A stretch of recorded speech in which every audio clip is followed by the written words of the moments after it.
Saudações, povo lindo, povo maravilhoso, sejam bem-vindos aí ao Design de Games. E hoje nós vamos falar sobre dois tipos de roteiro. O roteiro narrativo, que é aquele que, como o nome sugere, você tem uma narrativa acontecendo, tem uma historinha acontecendo, e você tem também o roteiro de ambientação. E nós vamos utilizar esses materiais aqui para dar uma exemplificada no roteiro de ambientação. Pois bem, só relembrando, através das nossas matrioscas, nós temos aqui os itinerários formativos. No caso, o nosso é o de aprofundamento curricular e o nosso aprofundamento matemática conectada.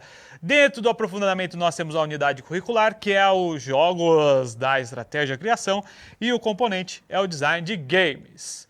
Relembrando que o nosso objetivo está ligado à elaboração de um protótipo e aqui as nossas habilidades. Então nós temos que, primeiramente, pegar o objetivo geral, revisar projetos a partir de feedbacks, discutir e escrever roteiros de jogo. E as nossas habilidades envoltas aí na ideia de explorar tecnologias digitais da informação e comunicação e se apropriar criticamente de processo de pesquisa e busca por informação. Pois bem, estamos aqui na atividade 3, então nós resgatamos os projetos, fazemos o planejamento, pensamos no roteiro, pensando na orientação de tema, de cenário, de personagem, refletimos sobre mecânicas, sobre elementos visuais e sonoros. E aí a gente tem a prática, a mesma hora de escrever o roteiro, e terminamos com um guia visual do jogo, que pode ser feito de diversas formas, com alguns exemplos aqui de storyboard, croquis, mapa mental, diagrama, painel e o que mais vier na sua cabeça. E aqui o quadro integrador da atividade 3 junto aos demais componentes. Bom, aqui nós temos o primeiro momento de atividade. Essas questões aí são colocadas em nosso mapa para a gente ter uma visão geral do que será feito. Então, qual é o tipo de roteiro mais adequado ao seu jogo? Qual que é? Então, você vai ter que escolher dentre essas opções aí, que são as principais. O roteiro narrativo e o roteiro de ambientação. Daqui a pouco a gente usa os exemplos aqui para fazer a coisa fluir melhor. E aí, o que sustenta o jogo? O roteiro narrativo ou o roteiro de ambientação? E aí você pensa, como será o cenário, o ambiente visual do jogo? Você tem a questão da paisagem sonora, principalmente na questão dos jogos digitais, você tem uma ambientação sonora ocorrendo ao longo do jogo, mas nada impede de você jogar um jogo de tabuleiro e colocar uma trilha sonora de fundo, como muitos jogadores já fazem atualmente. E quais seriam os recursos para acessibilidade?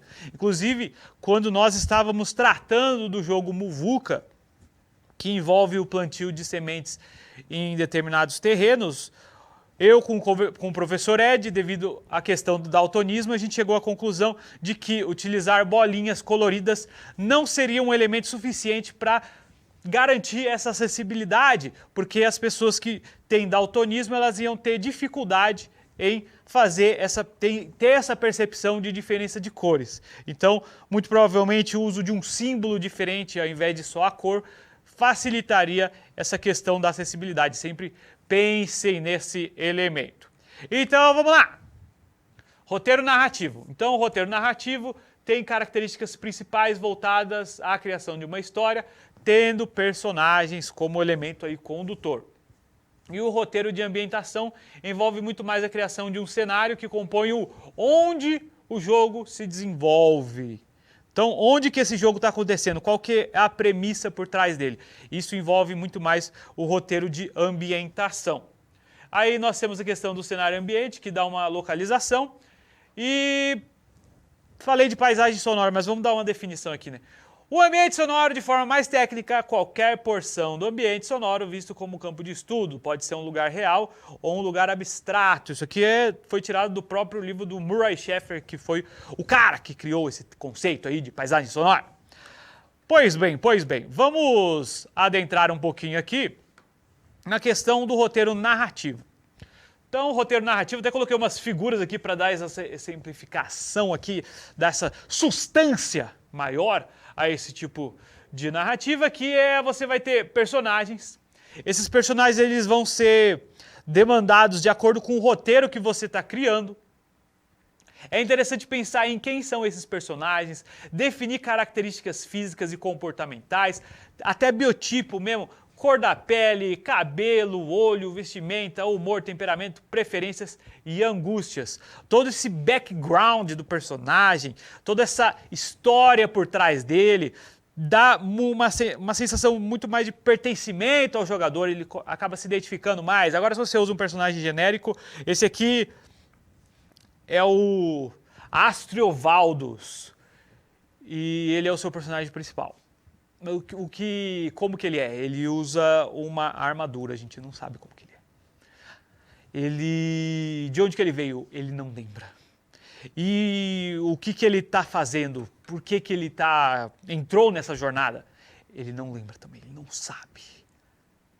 Você criou algo vazio. Só que muitas vezes o que impulsiona uma história pode ser um mistério, às vezes é muito legal, por exemplo, uma série que vai tendo um mistério sendo construído ao longo da história e chega no episódio final, você junta todas as peças do quebra-cabeça. É uma característica interessante. Então, mesmo a falta desses elementos pode ser um gerador de narrativas envolventes.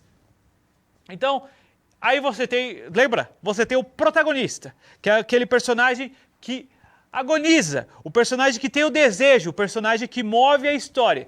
E você tem o antagonista, que é o personagem que vai fazer com que o personagem principal, o protagonista, não tenha o seu desejo satisfeito.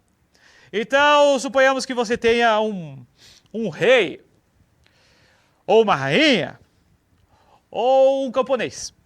E esse personagem, ele tem o desejo de restaurar as suas terras perdidas, essas terras que eram de seus familiares, há muito tempo, passando de geração em geração, até que veio uma criatura de uma outra dimensão e dominou aquelas terras. E ele foi obrigado a fugir.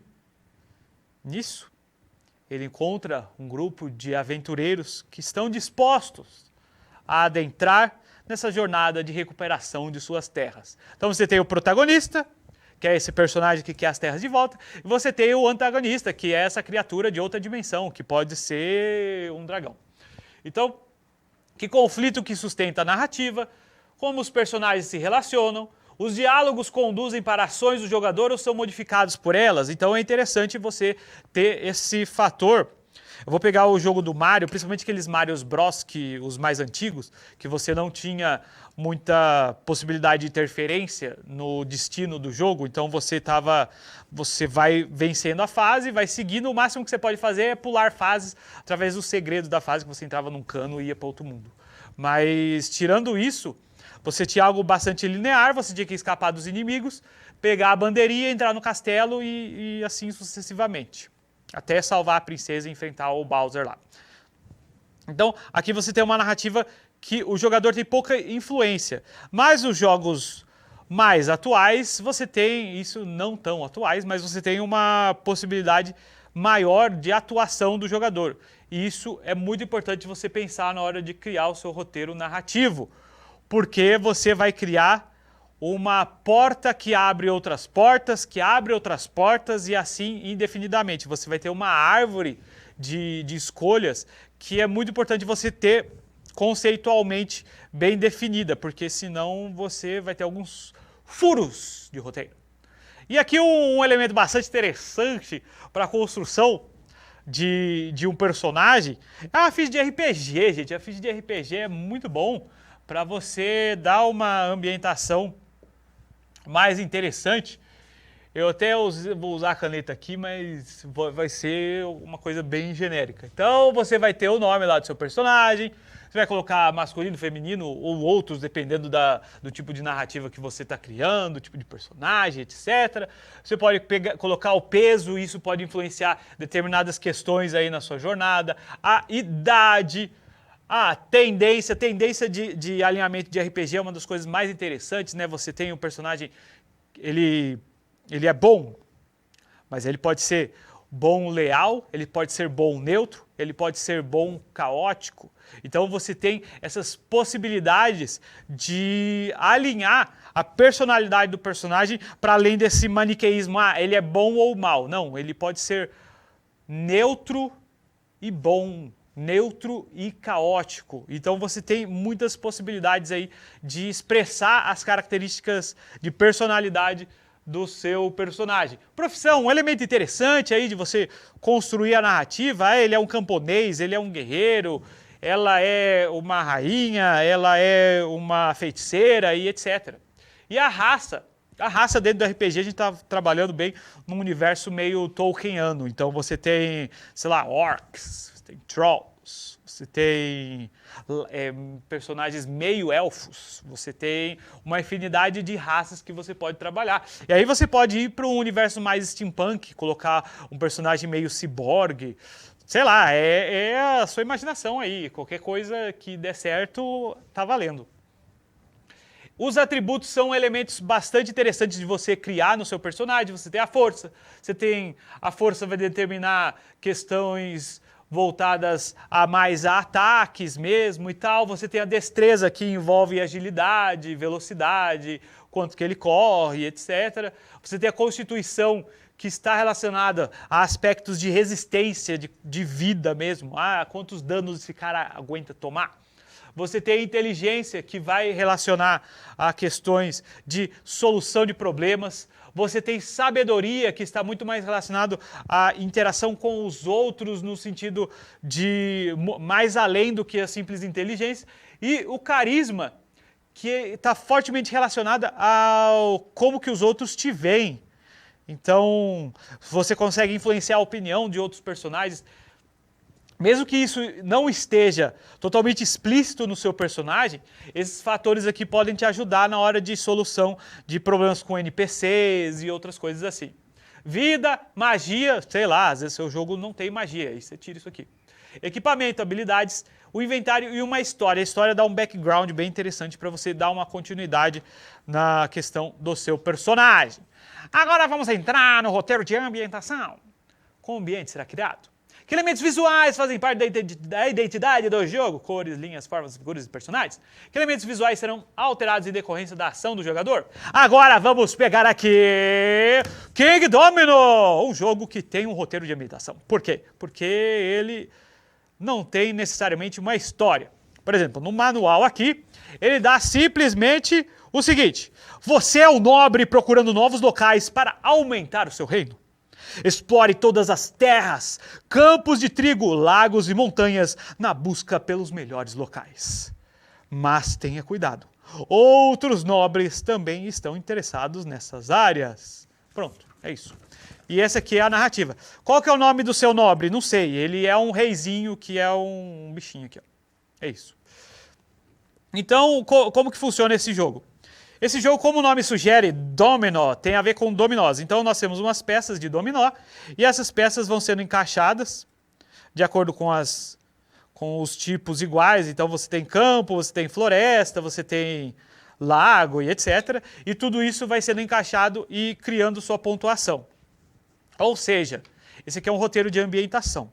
Esse jogo aqui, ele poderia ter qualquer outro tema, não precisava ser King Domino, ele poderia ser, sei lá, plantação de plantações gerais.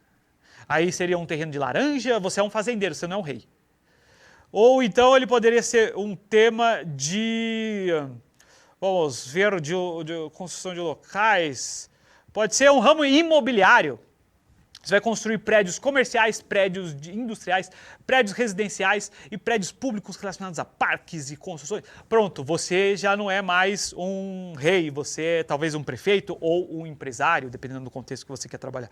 Então, o roteiro de ambientação ele vai influenciar a arte. Por quê? Porque se a gente está falando do rei, os caras vão colocar um castelinho bonitinho, vão colocar um meeple, que são esses bonequinhos aqui que a gente usa em jogo de tabuleiro, que representam um rei. Então, é bastante simples você ter essa questão do roteiro de ambientação, porque você vai jogando os elementos artísticos, direcionando para dentro da sua narrativa.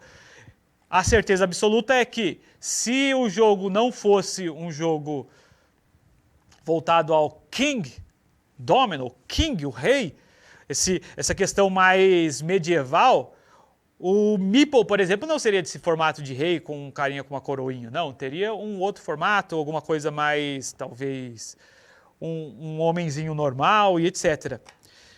O interessante é que, por exemplo, esse outro jogo aqui, o Oh My Goods, o que acontece? É um jogo em que você tem o seguinte, gente. Você também tem uma pegada um pouco mais medieval.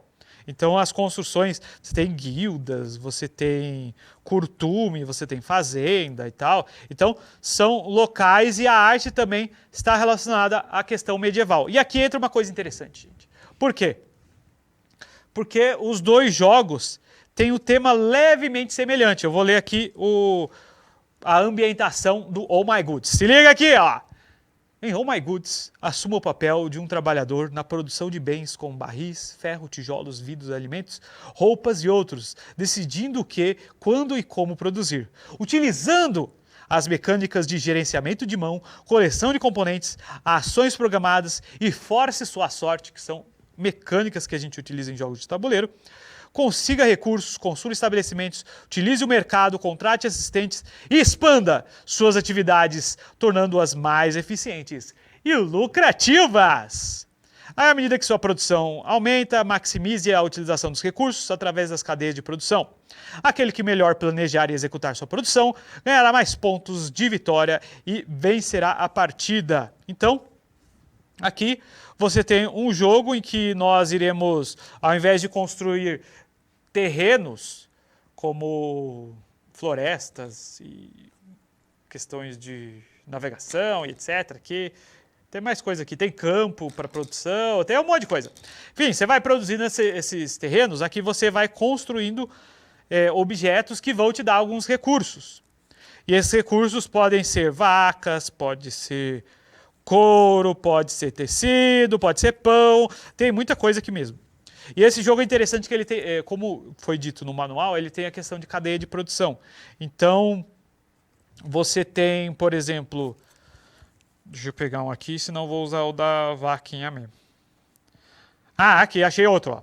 Você tem um moinho que produz trigo, com trigo você produz pão e assim você consegue vender e o preço para você vender o pão é maior do que o preço para você vender o trigo. Então você vai conseguindo ter as atividades mais lucrativas. Ou seja, aqui é um roteiro de ambientação também. Você não tem uma história necessariamente acontecendo, você tem os seus assistentes. Deixa eu ver se eu acho os assistentes aqui, rapidinho. Mas os assistentes, eles não têm nome, eles não têm nada, são pessoas genéricas. Você pode escolher o lado masculino, o lado feminino e tal. E você não tem necessariamente nenhum elemento que vai fundamentar uma narrativa nesse tipo de jogo. O objetivo é muito mais a ambientação. Só que, por que eu trouxe o Oh My Goods? Porque o Oh My Goods tem uma expansão que inclusive se chama expansão narrativa. A expansão se chama Revolta em Longsdale. E aqui eu vou só ler a introdução da expansão, só para vocês terem uma ideia de como é possível transformar um jogo que é baseado num roteiro narrativo em um jogo com um roteiro de ambientação. Vamos lá! Tumultos estão se espalhando pela capital Longsdale. Alguns dizem que uma guerra é iminente. O rei, ó o rei de novo aqui. O rei precisa de sua ajuda.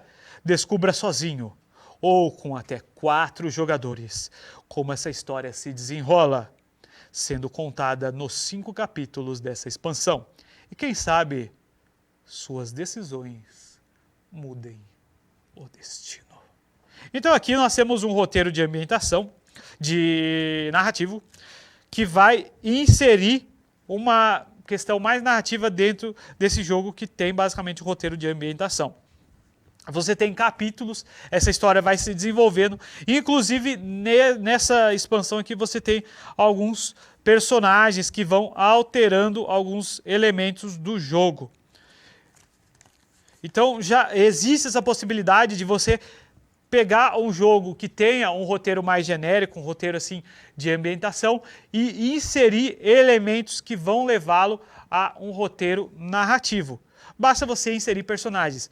Então vamos fazer uma brincadeira aqui voltada à inserção de um roteiro narrativo dentro do jogo King Domino. No King Domino eu vou fazer uma explicação geral, vocês não vão entender o jogo aqui, mas o objetivo é só vocês terem uma noção de como funcionaria, né? Então, o jogo vai apresentar algumas peças, essas peças vão ser colocadas em ordem numérica, porque as peças têm alguns números atrás e tal. E aí os jogadores vão competindo, utilizando os seus reizinhos para escolher quais as peças eles querem. Vamos simular como se fossem 2 jogadores jogando aqui. Então, o amarelo escolhe essa peça, então não tem 4, né? O amarelo escolhe essa peça, o azul escolhe essa peça. Aí, vamos lá, o amarelo escolhe essa peça aqui e o azul escolhe essa. E aí cada um vai colocar essas peças no terreno dele, de acordo com o que ele vai querendo pontuar. Certo, certo. Então esse aqui seria o elemento mais básico para vocês entenderem o que seria esse jogo aqui, essa versão diferente do dominó, não baseada numa construção conjunta. Porque no dominó está todo mundo relacionado no mesmo tabuleiro, na mesma construção. Nesse aqui, cada um vai construir o seu terreno. Então, o jogador amarelo vai ter o seu castelo aqui, o jogador azul vai ter o seu castelo aqui. Então, cada um vai construindo o seu reino dentro das 2 possibilidades, dentro dos 2 castelinhos ali, beleza? Mas como que a gente poderia inserir algum elemento narrativo? A gente tem esses reizinhos aqui, eles não têm nome, a gente não sabe nem quem que é e tal. Então, você poderia, por exemplo, criar cartinhas representando esses reis. Cada rei teria, por exemplo, uma rei ou rainha, ou qualquer outra forma de governo que você queira escolher, teria algumas habilidades diferenciadas. Aqui você já inseriu alguns elementos de narrativa que deixam o jogo menos genérico no quesito ambientação. Beleza. Aí, nós temos a possibilidade de traçar uma narrativa de que estão chegando guerreiros de uma região distante e eles vêm e tentam dominar o nosso reino. Então tá aqui, suponhamos que o amarelo construiu dessa forma aqui, o azul construiu dessa forma aqui, e aí a gente tem os reis do outro reino. Vou pegar esses rosa aqui. Então o rei do reino rosa veio e dominou essa região. E aqui no reino do amarelo, e aqui dominou essa região no reino do azul. Ou seja, já criou um elemento de narrativa, porque os jogadores vão precisar resolver esse problema. E aí você vai encontrando formas de você delimitar um pouco mais esse tipo de ação desses jogadores. É claro que aqui você vai ter um elemento de aleatoriedade, que é um fator fundamental para aumentar um quesito que a gente considera muito importante nos jogos de tabuleiro. Rejogabilidade. O que é a rejogabilidade? É a capacidade de você jogar um jogo e ele não vai se repetir. É aquele jogo que você às vezes encontra um caminho para a vitória e se você seguir sempre esse roteiro, esse caminho, toda vez que você for jogar, você ganha o jogo. Um jogo que tem um pouco disso, por exemplo, é o jogo da velha. A gente sabe quando que ele vai terminar com velha ou vai terminar certo antes mesmo da partida. Então, se a bolinha vem para cá, o xizinho vem para cá, a bolinha vem para cá, o xizinho vem para cá, a bolinha vem para cá, você já sabe que a bolinha ganhou. E quando a gente faz o fechamento, geralmente as pessoas gostam de começar no centro, então a bolinha vem para cá, aí pronto. A partir desse segundo movimento aqui, a gente tem uma chance muito grande do jogo da velha. Embora esse seja o nome do jogo. Por quê? Porque o X vem aqui e a bolinha vem aqui. Aí o X vem aqui para fechar a bolinha vem aqui. Aí o X fecha a bolinha aqui, a bolinha fecha o X aqui e aí deu velha. Ou seja, você tem um caminho muito específico para a vitória e o jogo da velha não é um jogo que tem muita rejogabilidade. Então os jogos eles vão tendo que inserir elementos de aleatoriedade. Então, como que a gente sabe qual que é o local que o rei inimigo vai invadir nas terras? Pode ser uma jogada de dado, pode ser cada jogador escolhe onde o outro rei. Então, o jogador amarelo escolhe que o rei rosa vai invadir o reino do jogador azul nesse lugar aqui. Aí o jogador azul escolhe que o rei rosa vai invadir o reino do jogador amarelo aqui nesse lugar. Então é muito importante a gente colocar esses elementos de aleatoriedade no jogo para que ele não tenha uma narrativa muito fixa, mesmo que você não tenha colocado esse tipo de... Mesmo que você não tenha feito algo muito linear. Por quê? Porque os jogadores eles vão jogando o jogo, eles vão percebendo que, embora você não tenha delimitado um caminho específico para os jogadores seguirem, as estratégias de vitória são únicas, então você tem que seguir esse caminho, senão você vai perder o jogo. Então é interessante você colocar elementos de aleatoriedade. Enfim, voltando. Já criou um elemento narrativo dentro do jogo aqui do King Domino. E aí os jogadores disputam novamente as peças e tal. Cada um vai escolhendo. E aí outro elemento interessante que alguns jogos colocam são as cartas de evento.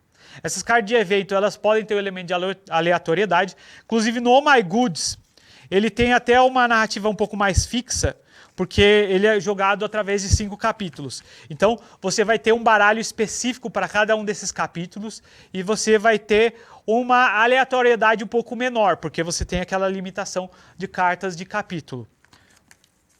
Então, você pode ter algumas cartas de evento. Então, suponhamos que isso aqui seja uma carta de evento e esse evento aqui faz com que os jogadores têm que remover uma peça do seu reino porque teve um incêndio e destruiu tudo. Aí o jogador, eu vou ter que tirar essa peça aqui então do meu reino. E o outro jogador, infelizmente eu vou ter que tirar essa peça aqui do meu reino. Tal.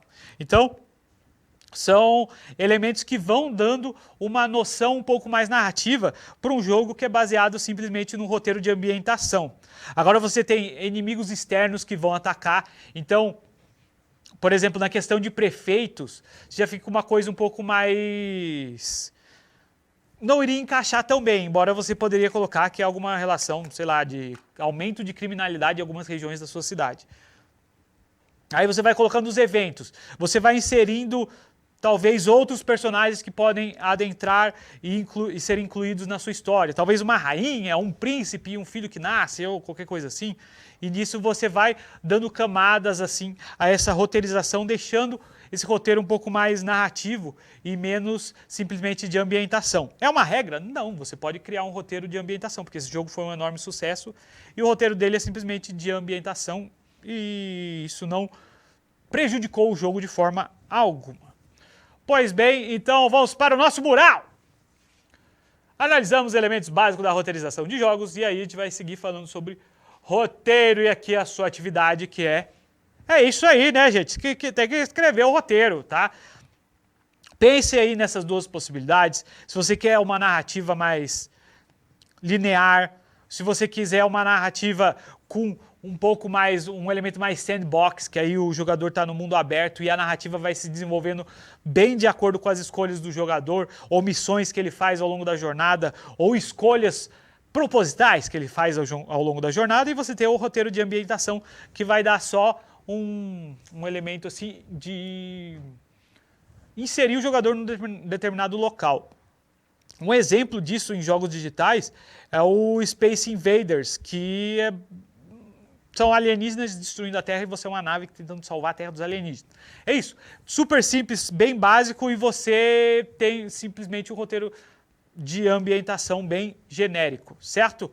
Então, escreva aí seu roteiro, agradeço a sua participação e a gente se vê na próxima aula. Muitas gracias.